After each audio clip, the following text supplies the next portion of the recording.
Tribunus Kadis Kesehatan Kabupaten Seram bagian Barat Yohanes Tapa mengatakan akan mengupayakan 77 honorer masuk SK Bupati. Terdapat sejumlah honorer pegawai tidak tetap atau PTT di Dinas Kesehatan Kabupaten Seram bagian Barat yang namanya tidak terakomodir dalam surat keputusan atau SK Bupati.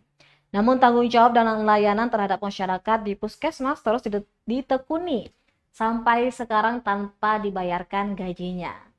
Saat dikonfirmasi, Kepala Dinas Kesehatan Kabupaten Seram bagian Barat, Dr. Yohanes Tapang, mengaku ada sebanyak 77 honorer yang gajinya tidak dibayarkan karena belum terakomodir dalam SK Bupati. Untuk itu, berdasarkan pemetaan sub dan lainnya, Dinkes telah menyurati BKD sekaligus melapor di Sekretaris Daerah supaya SK 77 honorer dapat dibuat atau dikeluarkan. Fatalnya jika sampai terakhir nama mereka tak bisa dimasukkan dalam SK Bupati, tentunya gaji atau upah pekerjaan tidak bisa dibayarkan. Ia mengaku honorer yang terdata di Dinas Kesehatan berjumlah 372 orang. 265 telah terakomodir dalam SK Bupati, sedangkan 77 lainnya tidak.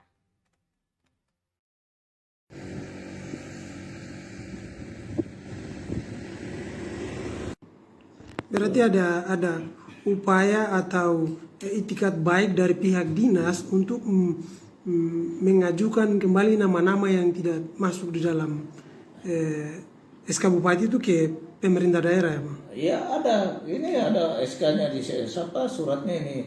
Kita sudah kirim suratnya kemarin ke BKD karena memang surat Pak Sekda itu harus ditujukan ke BKD.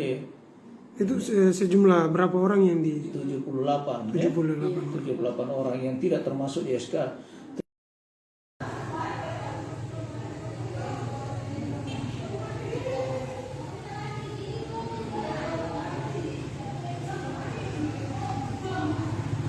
Terima kasih sudah nonton.